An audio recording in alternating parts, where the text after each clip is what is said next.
চলে এলাম বন্ধুরা আবারও আজকে একটি নতুন রেসিপি নিয়ে আপনাদের সাথে। তো এই রেসিপিটি একেবারে একটি অন্যরকম রেসিপি, যেটা স্বাদ এবং সুগন্ধ দুটাই কিন্তু ভীষণই সুস্বাদু। অবশ্য আমি ফার্স্ট টাইম বানিয়েছি, ফার্স্ট টাইম বানিয়েই কিন্তু এতটা টেস্ট আর এতটাই সুস্বাদু হয়েছিল যে আমি তাই ভাবলাম আপনাদের সাথেও শেয়ার করি আজকের এই কচু শাকের রেসিপিটি। এটা ভীষণই সুস্বাদু, কিন্তু আমি ফার্স্ট টাইম বাড়িতে বানিয়ে ট্রাই করে সবাই আমাদের বাড়িতে খাওয়া দাওয়ার পর তারপর কিন্তু আমি আপনাদের সাথে শেয়ার করছি এবং ভয়েসও দিচ্ছি। বেশ সুস্বাদু কিন্তু হয়েছিল। প্রথমবার বানালে কি হবে, রেসিপিটা কিন্তু বেশ ভালোই, খেতেও ভীষণ ভালো লেগেছিল, তাই ভাবলাম আপনাদের সাথেও শেয়ার করি। তো চলুন পুরো ভিডিওটা দেখে নিন, স্কিপ করবেন না, তাহলে অনেক কিছুই মিস করে যাবে। স্কিপ না করে পুরো ভিডিওটা দেখুন স্টেপ বাই স্টেপ, তাহলে আপনারা বুঝতে পারবেন এই কচু শাকের রেসিপিটি। তো আমি আজকে কিভাবে বানাচ্ছি আপনাদের সাথে শেয়ার করছি পুরো ভিডিওটা। আমি কচু শাকগুলোকে প্রথমে কি করেছি, আগে ভালো করে ধুয়ে নিয়েছি, একদম ফ্রেশ জল দিয়ে 4-5 বার পাল্টে পাল্টে ধুয়ে নিয়েছি। তারপর এর যে মোটা অংশের যে শিরের মতো থাকে সেটাকে কেটে বাদ দিয়ে দিয়েছি। তারপর বেশ একদম ছুরি দিয়ে সুন্দর করে একদম ঘন ঘন করে কুচিয়ে নিচ্ছি। অবশ্য আমার ভিডিওটা যদি দেখতে থাকেন তাহলে বুঝতে পারবেন আমি কিভাবে কচু শাকগুলোকে বেশ ভালো করে কুচিয়ে নিচ্ছি। এই রকমভাবেই আমি কচু শাকগুলোকে বেশ সুন্দর করে কুচিয়ে একদম ছোট ছোট করে কুচিয়ে রেডি করে নিচ্ছি। আমি রূপা ব্লগস উইথ রূপা চ্যানেলে আপনাদের সবাইকে স্বাগত জানিয়ে আজকে শুরু করলাম একটি কচু শাকের নতুন দুর্দান্ত স্বাদের রেসিপি।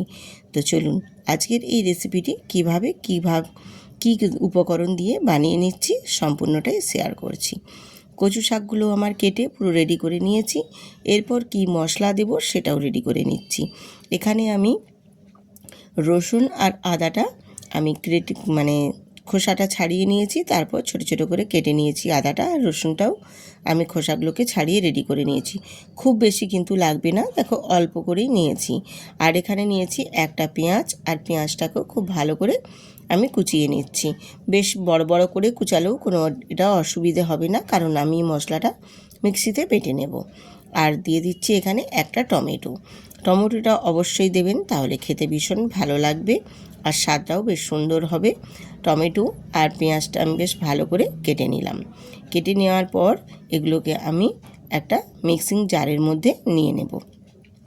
মিক্সিং জারের মধ্যে সবগুলো উপকরণ নিয়ে নিচ্ছি। প্রথমে নিয়ে নিলাম রসুন, তারপরে নিয়ে নিলাম আদা, তারপরে পেঁয়াজ, টমেটো, কাঁচা লঙ্কা, সবগুলোকেই মিক্সিতে একেবারে দিয়ে বেশ খুব ভালো করে একটা ঘন পেস্ট রেডি করে নেব মশলার।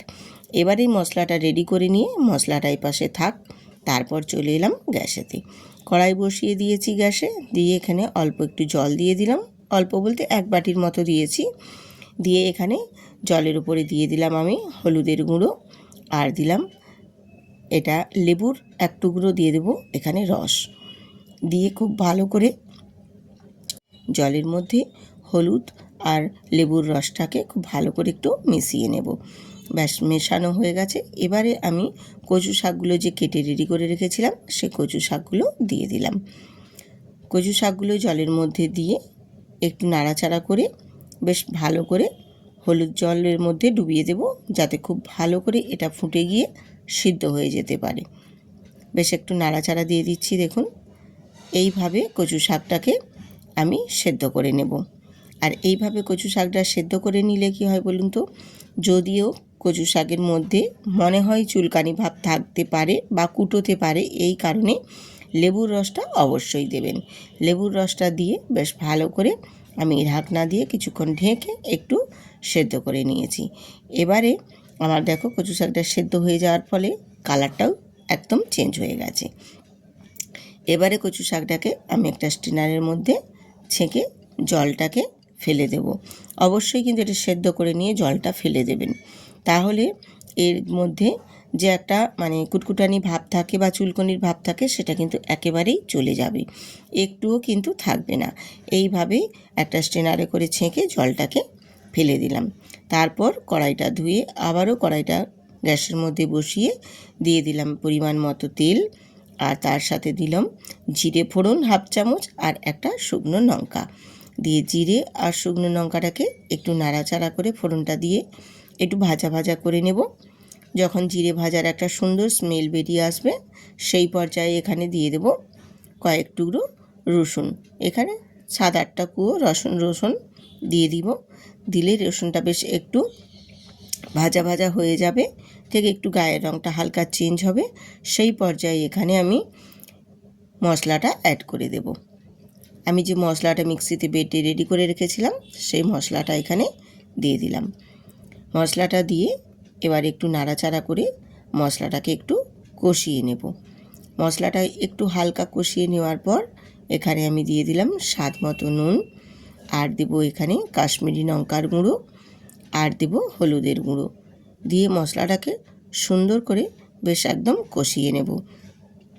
আর এখানে তোমরা ঝালের জন্য যদি শুকনো গুঁড়ো লঙ্কা ব্যবহার করতে পারো, যদি পছন্দ করো দিতে পারো। আমি যেহেতু কাঁচা লঙ্কার এখানে ঝালটা দিয়েছি, এই কারণে আমি আর এখানে লঙ্কা গুঁড়ো ব্যবহার করলাম না। দিয়ে এবারে মশলাটাকে বেশ সুন্দর করে একদম শুকনো শুকনো করে কষিয়ে নেব, যেন মশলার গা থেকে বেশ একদম তেল ছেড়ে ছেড়ে বেরিয়ে আসে। এই পর্যায়ে মশলাটাকে বেশ সুন্দর করে একটু কষিয়ে নিতে হবে, তাহলে মশলার যে একটা কাঁচা গন্ধ থাকে গন্ধটা একেবারেই চলে যাবে, আর সুন্দর করে কিন্তু মশলাটা কষানো হয়ে যাবে। বন্ধুরা, এইভাবে মশলাটা কষিয়ে নিয়েছি। এবারে আমি এখানে দিয়ে দেব কচু শাকগুলো যে আমি স্ট্রেনারে করে ছেঁকেছিলাম, তারপরেও কিন্তু আরও হাতে আমি চেপে চেপে জলটা, এক্সট্রা যে জলটা ছিল সেই জলটাকে ফেলে দিয়েছি। দিয়ে এবার ওই মশলার সাথে কচু শাকগুলোকেও বেশ ভালোভাবে একটু নাড়াচাড়া করে শুকনো শুকনো করে কষিয়ে নেব। মশলাটাও আরও একটু সুন্দর করে কষানো হয়ে যাবে, আর কচু শাকগুলো মশলার সাথে বেশ ভালো করে কষানো হয়ে যাবে। বেশ সুন্দর করে কষিয়ে নিয়েছি। এরপর এখানে আমি জল অ্যাড করে দিচ্ছি, আর যেহেতু মিক্সিটা ধুয়ে একটু অল্প জল ছিল সেটাও আমি এখানে অ্যাড করে দিয়েছি। দিয়ে এবারে নাড়াচাড়া দিয়ে দিচ্ছি, দিয়ে খুব ভালো করে মশলার সাথে কচু শাক আর জলটাকে নাড়াচাড়া করে একদম মিশিয়ে নেব। আর এই যে জলের পরিমাণটা দেখছেন, এটা নয়, এর থেকে আর একটু জল দেব, কারণ রান্নাটা হবে একটু ফুটবে জলটা, সেই পরিমাণ মতো কিন্তু দেব। এবারে আমি খুন্তিটা ধুয়েও একেবারে একটু অল্প আরও এখানে জল অ্যাড করে দিলাম। দিয়ে এবার একটু নাড়াচাড়া করে দিচ্ছি, দিয়ে খুব ভালো করে এটাকে এবার ফুটিয়ে আমি রান্নাটা করে নেব। বেশ সুন্দর করে দেখো ফুটে উঠেছে। এবার আরেকটু আমি নাড়াচাড়া দিয়ে দিচ্ছি, দিয়ে বেশ রান্নাটা করে নেব।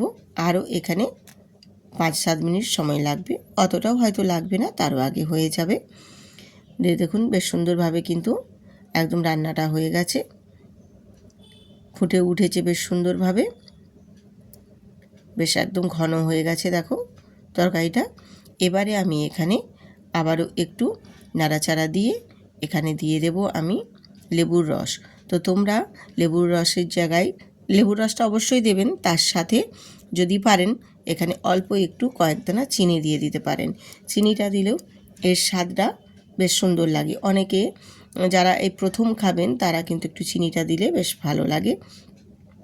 আমি চিনিটা দেইনি, দিলে ভালো হতো হয়তো, কিন্তু আমি চিনিটা না দিয়েই বানিয়েছিলাম, খেতে তাও খারাপ লাগেনি। আপনারা চাইলে চিনিটাও দিতে পারেন।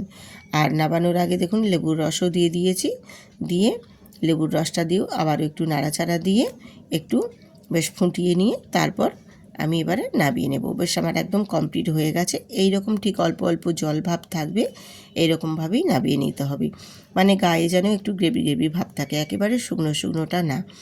দিয়ে আমি দেখুন নামিয়ে নিয়েছি। নামিয়ে নিয়ে একটা বাটিয়ে সার্ভ করে আপনাদের দেখিয়ে দিচ্ছি। দেখুন এই রকমভাবে কচু শাক যদি রান্না করেন বা কচু পাতা, খেতে কিন্তু বেশ ভালোই লাগে।